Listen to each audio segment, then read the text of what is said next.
안녕하세요, 가치환입니다. 5월 31일 화요일 국내 시장이 마감되었습니다. 자, 오늘이 5월달 마지막 하루죠. 다들 5월달은 어떠셨는지 모르겠네요. 그래도 5월달에 출발은 좋지 않았었는데 최근에 외국인의 매수세도 계속 들어왔었고 또 어제하고 오늘 긍정적으로 마무리가 되었던 것 같아요. 그리고 내일은 본격적으로 6월달의 시작인데 또 선거가 있잖아요. 그래서 저도 내일은 조금 쉬도록 하고요. 목요일 영상에서 찾아뵙도록 할게요. 자, 오늘 코스피를 보면 0.6%의 상승으로 마감이 되었고 오전장에는 조금 빠지는 모습이 나왔었는데 중국 시장이 개장할 때쯤에서 지수가 이렇게 계속 힘을 내는 모습을 보여주었습니다. 자, 그리고 코스닥도 좋은 모습을 보여주었고 0.8%의 상승이 나왔죠. 자, 그리고 시가총액 상위 종목들을 보면 오늘은 삼성전자, 그리고 우선주하고 삼성 SDI, 포스코홀딩스 이 네 종목을 제외하고 모두 상승이 나왔고 특히 LG화학의 상승이 돋보이는 것 같아요. 그리고 코스닥을 보면 자, 코스닥도 마찬가지로 굉장히 좋은 모습이 나왔어요. 특히 에코프로비엠, LNF, 또 첨보, 2차전지 소재기업들이 강세를 보여주었습니다. 아무래도 삼성 SDI는 리포트 효과가 아직 이어지는 것 같고 LG화학과 코스닥 종목들을 봤을 때 오늘도 2차전지 쪽이 강세를 보여주었던 것 같습니다. 자, 이어서 코스피의 수급을 볼게요. 자, 오늘 코스피의 외국인이 1조 원가량의 순매수를 보여주었어요. 어제하고는 강한 순매수가 들어왔었는데 오늘 1조 원의 순매수를 보여주었다. 결코 가볍게 지나갈 수 있는 매수세는 아니라고 저는 생각이 되고요. 이런 수급을 봤을 때 정말 6월달 한번 기대해 볼 수 있는 굉장히 의미 있는 수급이었던 것 같아요. 자, 그리고 매수세의 추이를 한번 보여드릴게요. 자, 파란색이 외국인인데 오전장에는 잠깐 매도세를 보여주었거든요. 그런데 10시쯤부터 해서 계속 매수세를 늘려갔었고 동시호가에 무려 4천억 규모의 순매수가 들어왔습니다. 정말 많이 들어왔죠. 자, 그리고 코스닥을 한번 살펴보면 그런데 코스닥은 외국인의 소폭의 순매도가 나왔어요. 기관도 마찬가지로 소폭의 순매도를 보여주었고 오늘은 외국인이 코스닥보다는 코스피에 상당히 집중을 했던 것 같다, 그렇게 볼 수가 있습니다. 자, 그리고 삼성전자도 소폭의 하락이 나왔지만 그래도 이틀 연속으로 외국인이 순매수를 보여주었고 오늘은 기관이 많은 매도세를 보여주었네요.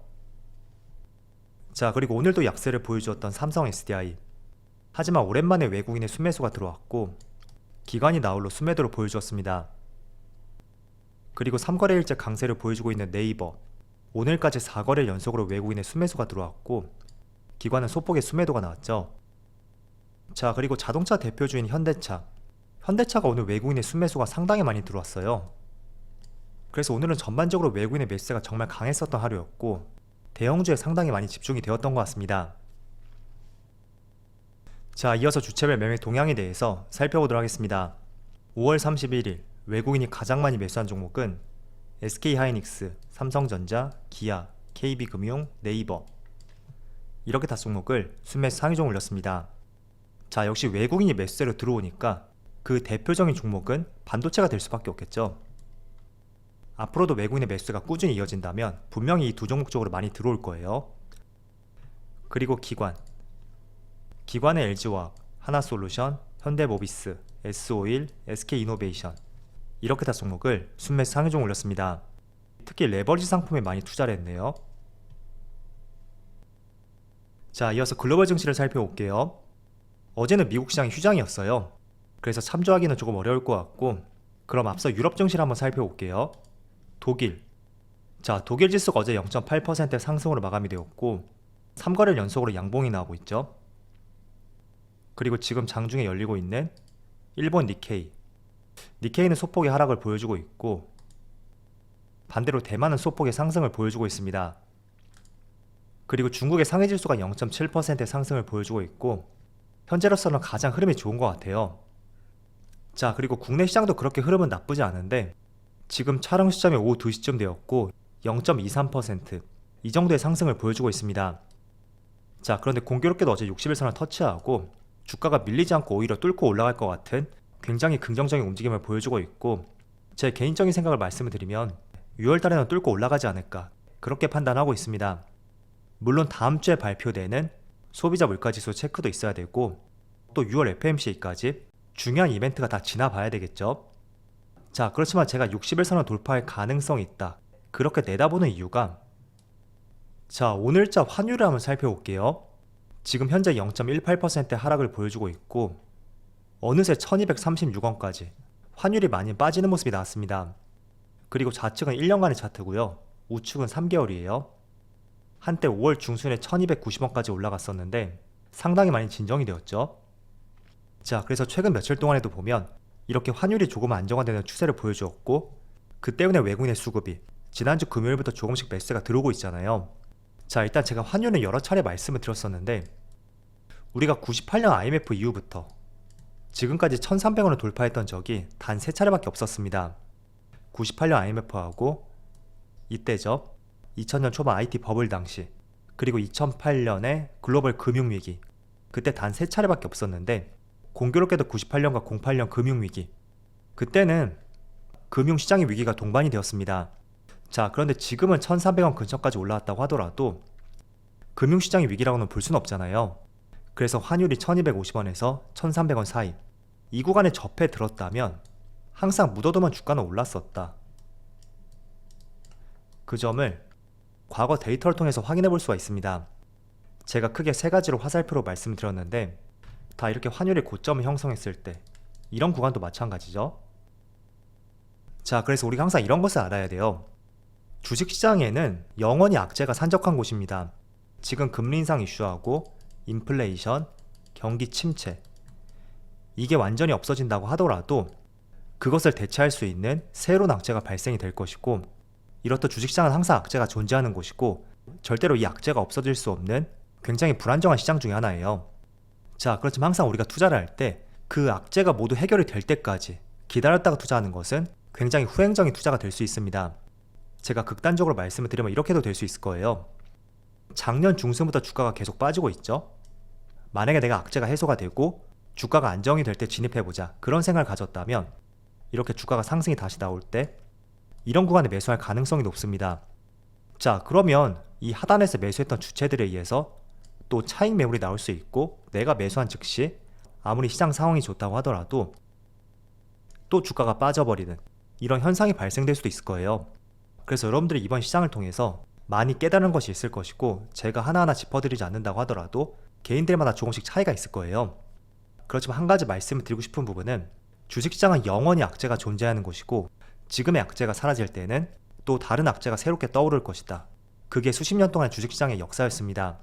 그래서 너무 악재가 해결될 때까지 기다리지 마시고요.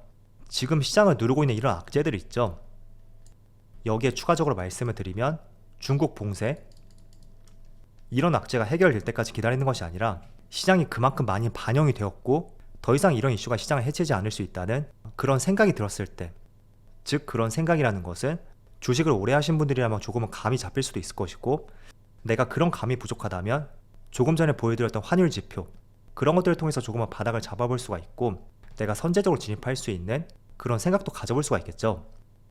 그래서 최근 며칠 동안 주가가 조금 상승했고 외국인들의 매수가 들어왔다고 해서 물론 지금이 바닥이라고는 말씀드릴 수는 없어요.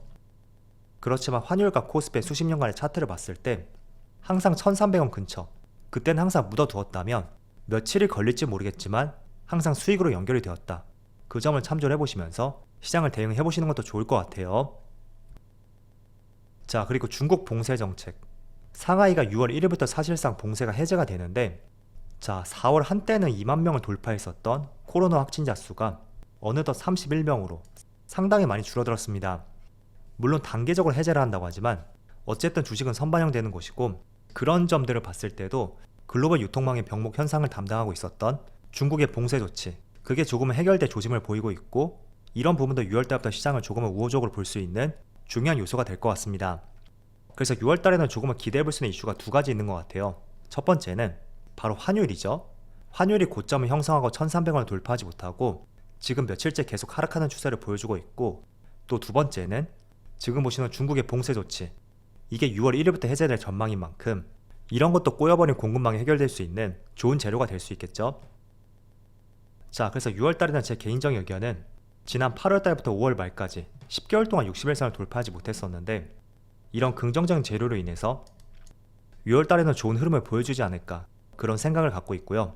그렇지만 다음 주에 발표되는 5월 소비자 물가지수, 그리고 연준의 FMCA, 그런 것도 별탈 없이 시장이 눈높이대로 지나간다면 저는 충분히 60일선을 돌파할 가능성이 있다. 그렇게 전망을 하고 있습니다. 자, 하지만 제가 어디까지 말씀드리는 부분은 본격적으로 추세 상승을 보여줄 것이다. 아직까지는 그렇게는 볼 수 없는 것 같아요. 왜냐하면 하반기부터 경기 둔화에 대한 우려감이 있고 제가 경기 침체까지는 모르겠어요. 많은 기업들이 지금처럼 양호한 실적을 보여준다면 경기 침체까지는 아니겠지만 솔직히 성장이 조금은 둔화될 수 있겠죠. 그래서 이익률이 조금은 꺾일 수 있다. 그런 관점에서 봤을 때는 코스피가 뭐 3000포인트를 넘어서 3300, 솔직히 그렇게까지는 기대를 하지 않고 있습니다. 최소한 상승이 나온다고 하더라도 정말 맥시멈으로 봐도 2900, 조금 더 잘 나온다면 2900에서 3000, 그 정도까지는 상승이 나올 수는 있어도 정말로 3000포인트를 돌파하고 그 이상까지 가기 위해서는, 자, 예시로 삼성전자를 볼게요. 이 당시보다 시장 분위기가 훨씬 좋아야 되겠죠. 자, 그렇다면 시장 분위기가 좋기 위해서는 첫 번째로 유동성도 많이 줄었어요. 그렇다면 그 유동성을 뛰어넘을 수 있는 무언가가 있어야 되는데 그거는 기업들의 실적이 꾸준히 증명하는 수밖에 없다고 저는 생각이 되거든요. 그래서 솔직히 6월달에는 시장이 조금은 반등이 나올 것으로 생각이 되지만 과연 작년 1월달처럼 많은 종목들이 그 고점을 돌파할 수 있는지, 거기에 대해서는 면밀히 한번 생각해 보시고요. 저는 그 고점을 돌파하기 위해서는 지금은 유동성이 많이 줄어들었던 만큼 결국에는 실적으로서 증명할 수밖에 없다. 그렇게 보시는 것이 좋을 것 같습니다. 자, 다행히 5월 마지막 날에 외국인의 수급이 조금씩 들어왔는데 이런 흐름이 6월달에도 계속 이어지기를 기대해 보고요. 다들 투표하시고 즐거운 휴일 되세요. 자, 그럼 오늘 영상 여기서 마치도록 하고요. 언제나 여러분들의 성공 투자를 기원하도록 하겠습니다. 감사합니다.